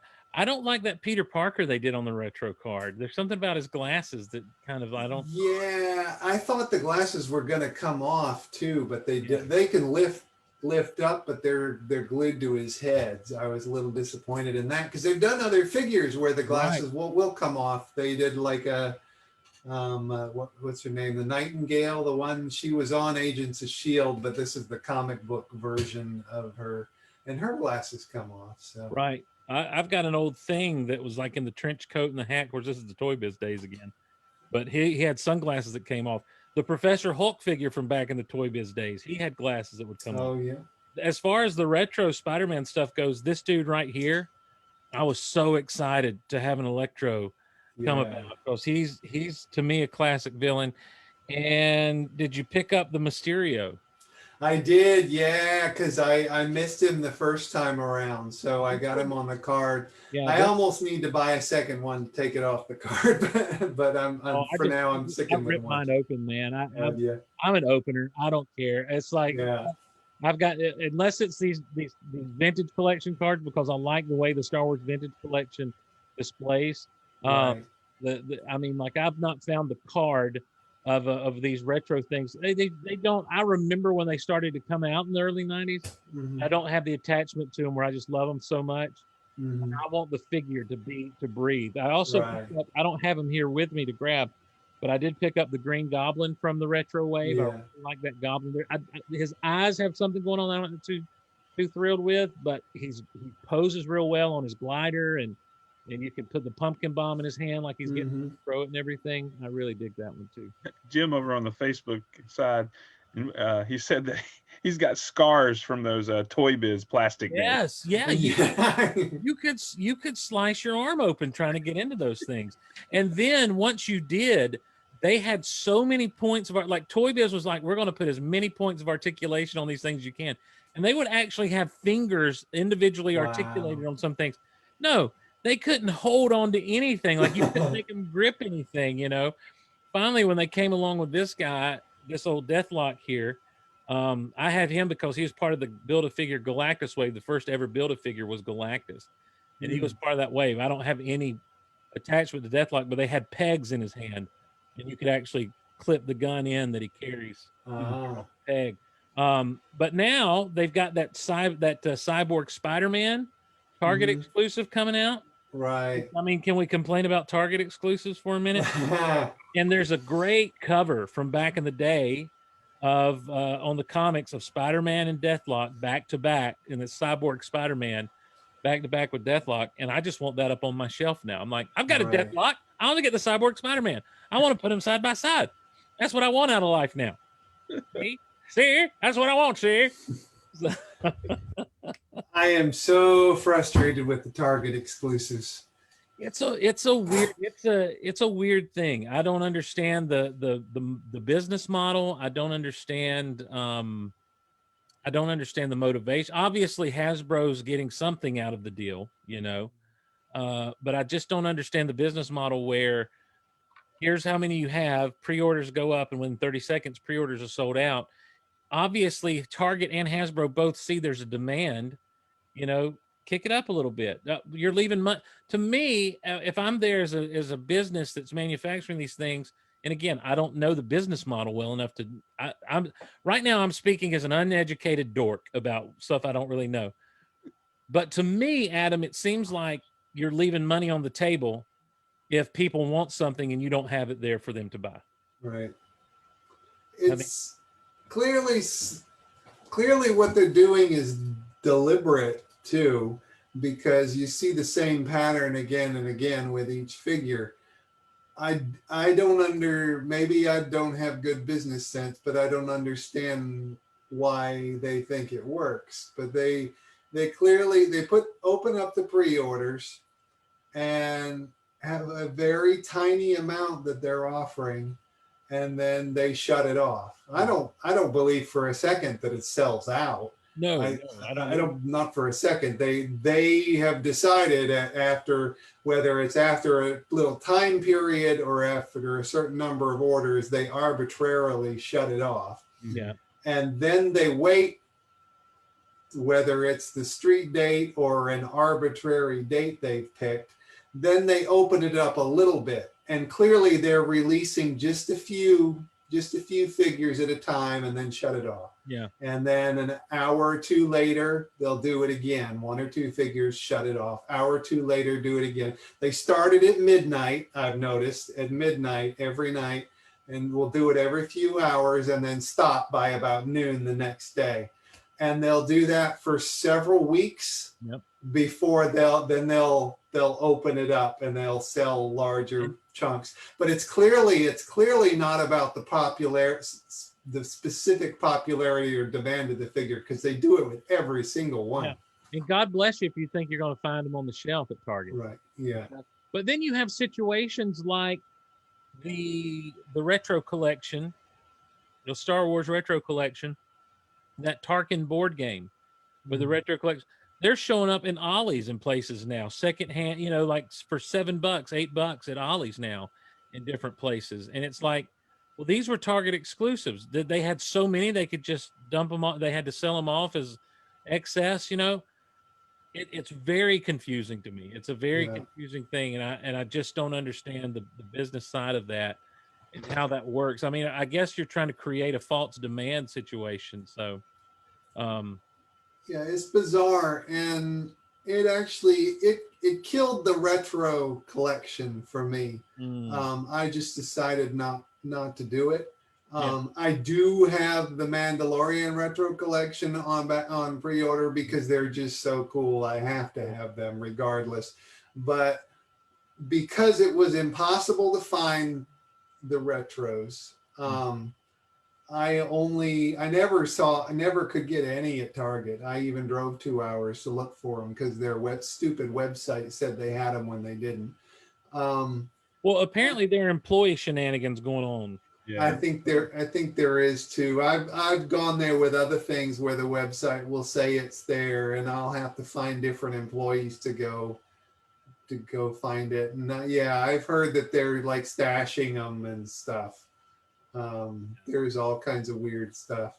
Yeah, but Yeah, so it can get a little frustrating, but man, when you make that find in the wild, or when you've got someone that can hook you up, like our own Jim Arcudi here in the group, Right. Jim, I'm afraid Jim's just going to hate me because every time I see something new, I'm like, hey, Jim, what about this thing? What about this thing? This guy, and so I'm sure I'm going to get on Jim's nerves before it's all said and done. So I try not. Yeah. What though, man? Jim can work some magic. Talking about those Target exclusives. I mean, Oh yeah. I don't know how he does it, but he can get on there and get that stuff. Well, the great thing that they're doing now, now that we can see that they're doing, is like with the Gamorrean Guard. This was a Target exclusive.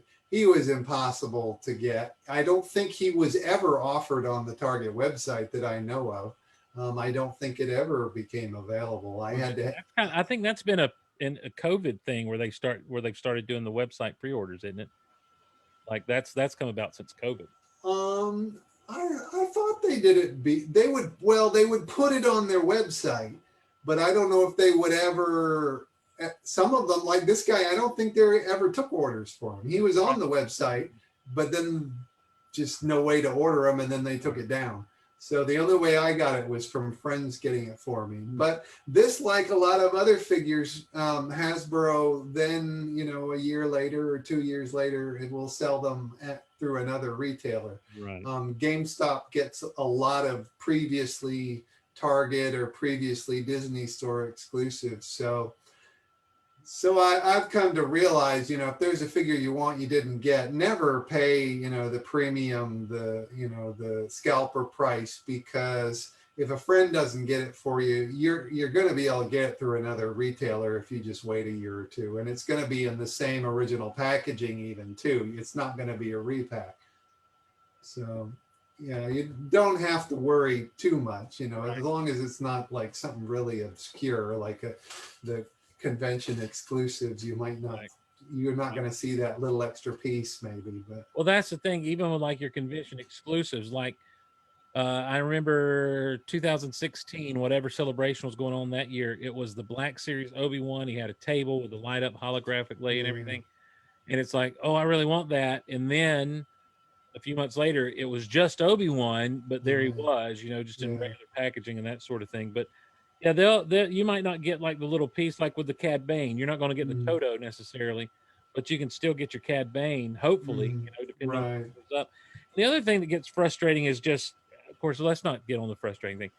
I get confused about the way things are released and how they're distributed and that sort of thing as well, because you see different things that people have out in the wild, and you see where on some certain websites they're still on pre-order, or or somehow you missed it, and it's just like, how does this even work? Like, I don't even understand the whole process a lot of times. And so that's why I'm thankful for this group that we've got at the Cantina, because man, I tell you, it's it really helps when you've got people looking out for you when it comes to collecting and stuff. Yeah, it's a good group here. A lot of cool things that we've got going on in the Cantina, and I'm thankful we got the community that we have around it. From as he mentioned, Jim, a bunch of other guys that you just kind of post out there or let them know, hey, I'm looking for this, and man, they'll be in the stores and they'll find it for you. Yeah. It's just like you're saying, Adam, a friend picking it up for you, and that's what these guys are. So you ask them, what do I owe you? Well, what I paid for in the store, and you pay the shipping, and it's on your way. So that's unheard of. I mean, like you think about it, that's just one of those things that's unheard of. Adam, I have one last thing for you, because this is something we've never really talked about. Walmart right now has those Mattel exclusive He-Man Origins figures that look a lot like the original He-Man and the Masters of the Universe stuff. They're a little more stable. They got a little more articulation to them. Have you bid on those yet? Are you even tempted to buy on those? Is that not in your wheelhouse? I have not. Honestly, at times it's been a little bit tempting, but I was not allowed to play with He-Man as a child.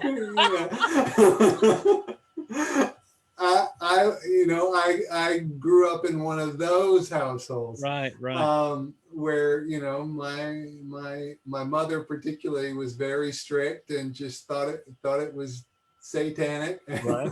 I wasn't allowed to watch the cartoons. I wasn't allowed to. And it's funny because I was later in later, my later childhood, I was allowed to play with and watch a lot worse than that. Right. So, My parents drew the line at Thundercats. oh, It was like, I don't think people and animals should be mixed together. So I couldn't do Thundercats. But now He-Man, I was tearing it up, man. I have the power, all that good stuff. yeah. I love some He-Man. I'm still very tempted. Every time I go to Walmart, our Walmart has the full wave in still. And I'm just like, I'm so tempted to jump on those things. Yeah. I tell Lucas about it every time I go in. I'm like, well, they're still there. Yeah, he'll text me. I just left. I had so and so in my hand. I turn around and put it back. Yeah. Well, it's hard with all these retro things coming back now. There's the GI Joe and there's the retro Transformers. There's so many things, and even Star Wars alone, I don't have enough money or space to keep up with it as a completist anymore. And so I have to limit myself in what I'm going to collect. I started to get the 6-inch GI Joe figures and the new retro 3 1/4 Walmart GI Joes, and I don't know if I want. I don't think I would necessarily want to continue with that. I might keep up with the little ones on the cards at Walmart if I can find them. But the 6-inch, to be honest, I don't know. I love GI Joe. That was my number 2. Star Wars, GI Joe, and then Transformers. So I love them. They've got all the nostalgia, but it's just a lot of money, and I don't know if the 6-inch figures are really exciting me as much. So Right. And they're hard to get too, especially that Red Ninja. That he's impossible to get. I mean, any of these. All those Target ones, they're impossible to get. The Cobra soldiers, just the plain old ones, they're impossible. So I don't know if it's worth it's so much trouble to keep up with Star Wars. Yeah. And as far as watching things on TV goes, Transformers was always my number 2. Mm-hmm. They were too expensive though to really collect, like I had friends that had Omega Supreme and Metroplex and all the big guys, I had a handful of Transformers. But He-Man was a close third in there. There was just something about those characters. I just loved the sword and sorcery of it all, which is why it was satanic. Right. And just the lack of imagination that went into it, but also the unbridled imagination that went into some of these characters. For example, you got a 2-headed bad guy. His name is Too Bad. Bad, You've got a spider guy named Webstore. You've got Fisto, and he's just got a big fist, and it's just like the very much just on the nose kind of names for people. And then when you get around to Hordak and the Evil Horde coming into play, man, those guys, but they were all like different. They were colorful, and it was just like whatever they could imagine. Let's make a lizard character and call him Whiplash. Let's make a bird character and call him Stratos. Let's have Man at Arms just because he is the arms master. Let's have Manny Faces. Why? Well, because you turn the thing on his head and his face changes from robot to monster to human, and it's just like it doesn't get any better than he's one of my favorites. That's awesome. All the time. Is that an Origins Manny Faces or is that a vintage? Oh, this is vintage. Oh, yeah. Yeah. One of my favorites of all time right there was Manny Faces. Ram Man. I got it. I know what he does. You know what I mean? It's just like I loved He-Man back in the day, and I've been so tempted by those figures. And then I see people like that already have like the next wave in hand, and so they're like reviewing Roboto and Orko, and I'm like, yes, I need these in my life. Of course I need these. Why am I not buying them? And then I get them in my hand. I'm like, I don't need this in my life. What am I doing? It's an addiction, man. It's crazy. Oh, it is.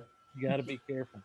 Well, I've recently started spilling over my collection into room number 2, so now I know I'm in trouble. That's when you know it's bad.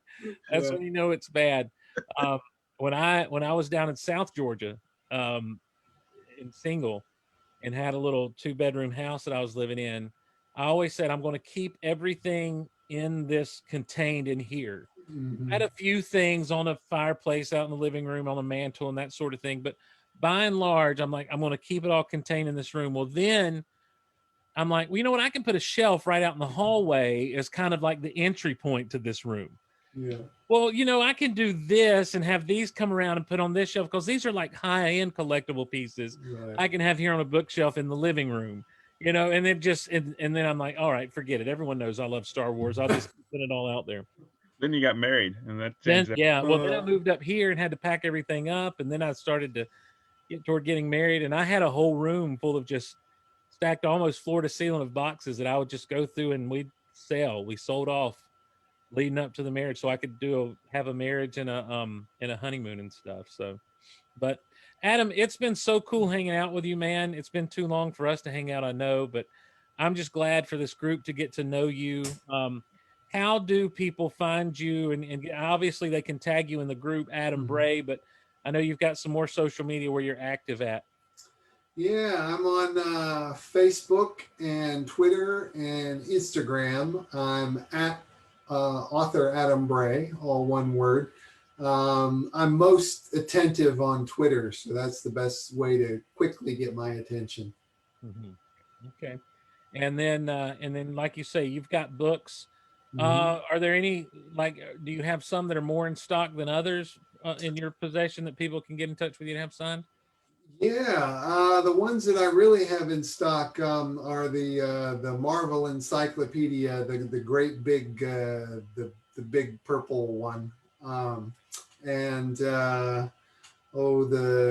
Marvel Studios Visual Dictionary.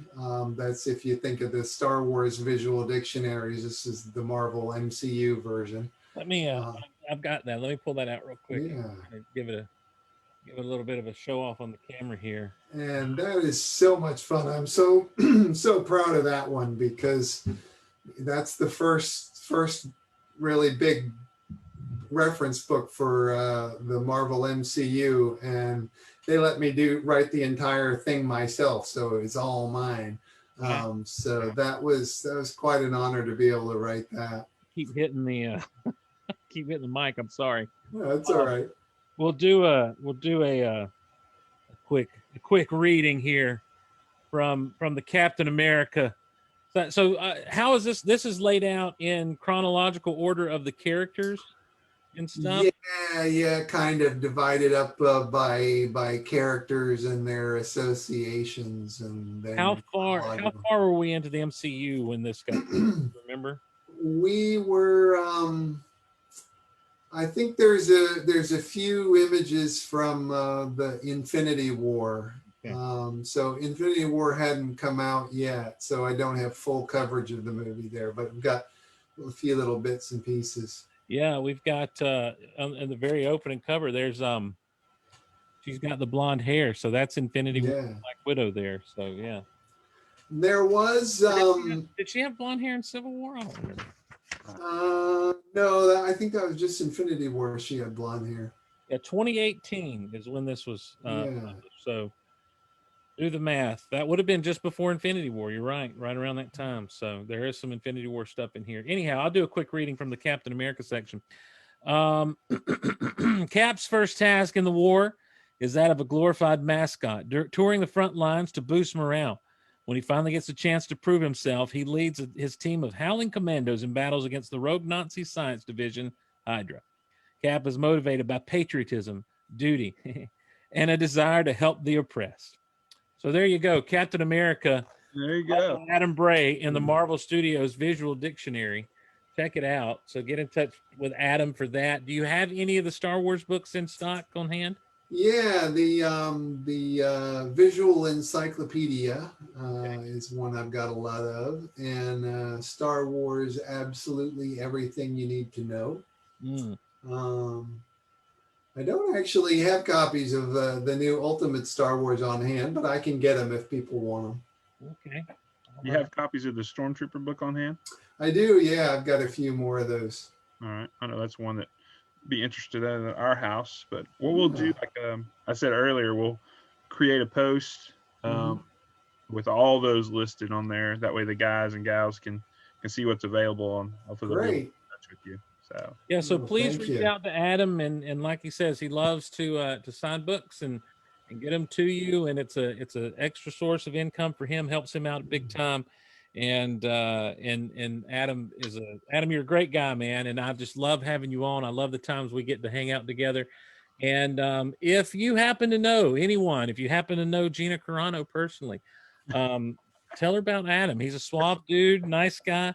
Totally single. Totally single. Got a sweet beard happening, rocking a sweet beard, wizard's beard. Yeah. And he's a big fan, and he promises not to be weird about his fandom. He wears his Yoda hat right now. Couple of Cantina things real quick. I do want to remind our crew that's watching us on the Cantina that we've got that Toys for Tot toy drive that's going on right now, auction style. It'll wrap up on Monday, so jump in there, make some bid on some stuff. All the proceeds go to Toys for Tot, or they can list items they're willing to donate, and those things go to Toys for Tot. Monday, we've got our big Cantina Christmas party at 8 o'clock via Zoom, and we've got the Secret Santa gift exchange happening. A lot of the gifts are starting to show up. I know some folks are tempted to go ahead and open them. Wait for the party. We're going to open them live together in Zoom, have our own little Christmas party, go around. I don't know if we'll draw names out of a hat and who goes first or whatever, but that's going to be fun, and we're going to do some different stuff. Going to have some items for sale as well if you need to add something to your collection or as a Christmas gift. So that'll be Monday at 8 o'clock back here in the Cantina on Zoom. So that's what's happening on our side of the fence. So.